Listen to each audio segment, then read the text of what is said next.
Have a very different perspective, and a Colorado representative is in the spotlight today for speaking her mind. We're going 360 just ahead. I want you to know we're going to be okay. Also this morning, the new exhibit opening in Denver, putting a new spin on famous paintings by Frida Kahlo.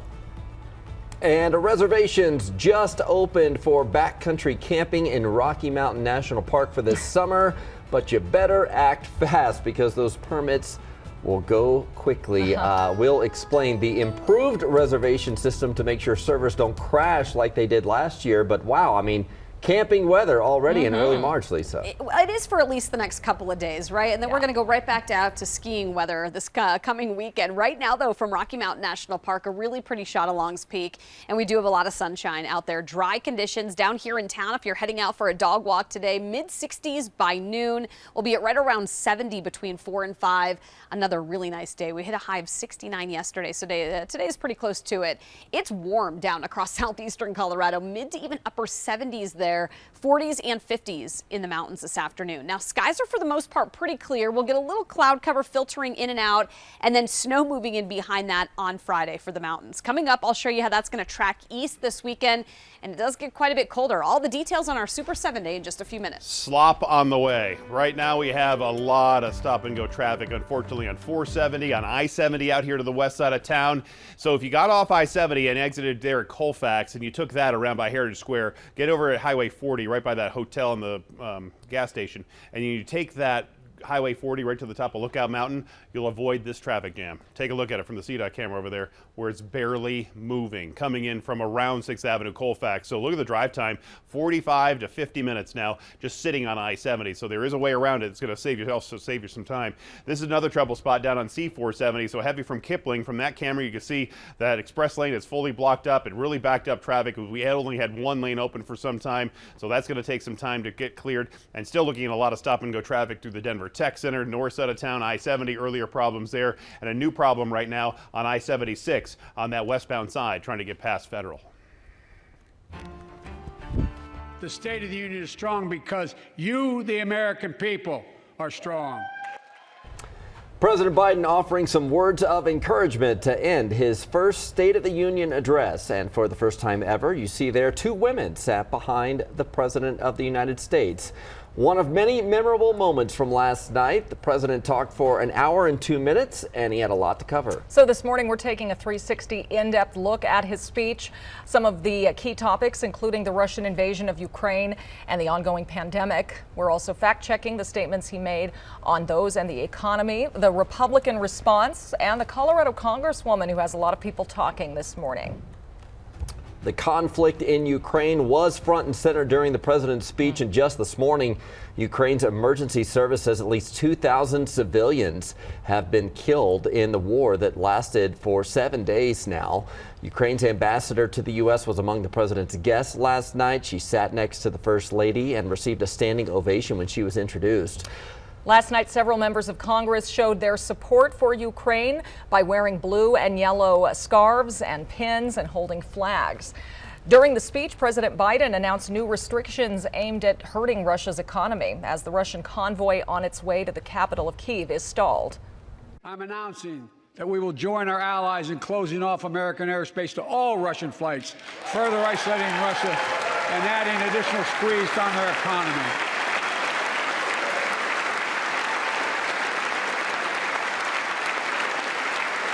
He has no idea what's coming. The president is also outlining his plan to emerge from the pandemic. He says his administration will work to keep offices and schools open. He also called on Congress to end the political divide of the virus. Let's use this moment to reset. So stop looking at COVID as a partisan dividing line. See it for what it is, a god-awful disease. Let's stop seeing each other as enemies and start seeing each other for who we are, fellow Americans. Starting next week, Americans can order more free COVID tests, and the president has said his administration is working hard to get a vaccine authorized for kids under 5. In the Republican response, Iowa Governor Kim Reynolds criticized the president's record at home and abroad.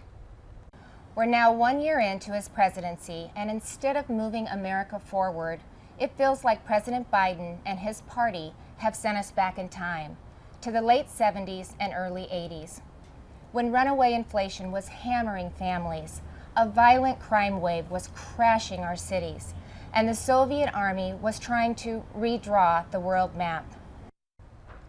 Reynolds says reckless government spending triggered inflation and Democrats mishandled the pandemic by imposing overly restrictive mandates. She called the U.S. withdrawal from Afghanistan under the president's watch disastrous. In response to Ukraine, she said the president's approach to foreign policy has been too little, too late.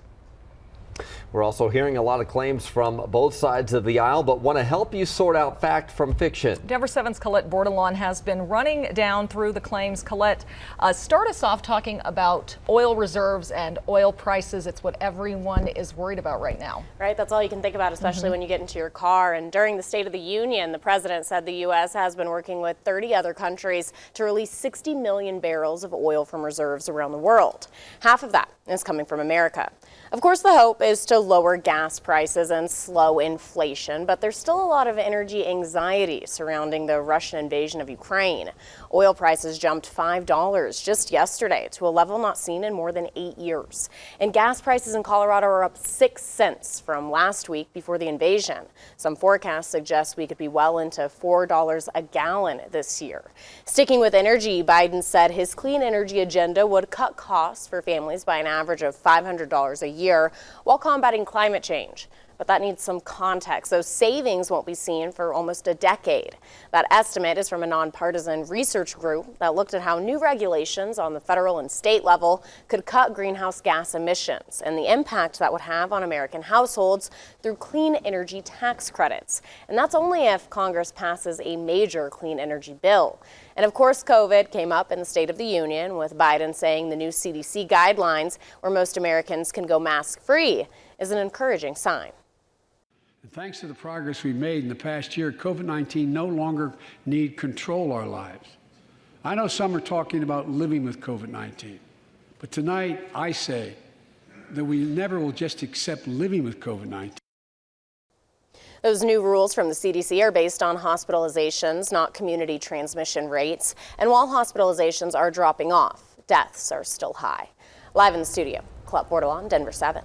Thank you, Colette. New this morning, Representative Lauren Boebert is not backing down after interrupting part of the president's speech. She tweeted this morning defending her actions for her outburst while Biden was calling on Congress to pass legislation to help injured Iraq and Afghanistan war veterans. A cancer that would put them in a flag-draped coffin. I know. That was the exchange. Boebert blamed Biden for the 13 service members who were killed during the U.S. withdrawal from Afghanistan. She also arrived at the Capitol wearing a shawl that read, "Drill, baby, drill," support for more domestic oil and gas production. Denver 7 spoke with Colorado Congressman Jason Crow after the speech, and he had some harsh words for fellow Representative Boebert. We've known for a very long time that Lauren Boebert doesn't know what she's doing. During a moment where the president was trying to honor our fallen as the commander-in-chief, a very somber moment that both Republicans and Democrats were recognizing and reflecting on. She took it upon herself to sow politics and try to interrupt the president's speech, which was entirely inappropriate. We have a complete rundown of Biden's speech as well as more fact-checking on his statements right now on thedenverchannel.com. Well, have you booked your spot yet? Because summer reservations for overnight backpacking and camping at Rocky Mountain National Park started at 8 a.m. And in the past, these reservations have been so popular, they've overwhelmed the system. Denver 7's Jessica Crawford is joining us live now. And Jessica, you looked into how those issues have been resolved. Very good news for all the nature lovers out there and for the people who have been waiting a long time for this. So starting at 8 a.m., so just about 9 minutes ago, you could start logging on to recreation.gov to be able to sign up for the Rocky Mountain National Park wilderness permits. And from what I'm seeing, this website appears to be moving much faster and things are going much better than they were last year. Jimmy Funkhauser remembers his first time backpacking. I had no idea what I was doing. So he learned along the way. I ate ramen noodles for 3 days and was certain there was a bear behind every single tree. It was that experience that turned him into the outdoorsman he is today. It was good enough that my first trip really changed my life. Funkhauser now helps others navigate the great outdoors at his gear shop Farrell on Tennyson. Customers will come in, we'll measure their torso length. Customers, he says, start pouring in right about now. We start to pick up in March as people start to think about the camping and backpacking activities that they're looking forward to for the summer. Beginning today, campers can start making reservations for overnight wilderness backpacking camping permits at Rocky Mountain National Park. Very popular, and they go quickly. Kyle Patterson with Rocky Mountain National Park says campers who sign up in time can enjoy the wilderness picnic areas and scenic drives there from May 1st through October 30th. It does give people this amazing opportunity to experience solitude, night skies when they're camping in the wilderness of Rocky. An adventure Funkhauser hopes everyone will one day get to enjoy. Colorado was built for those adventures, and if you live here, that's what you should be doing.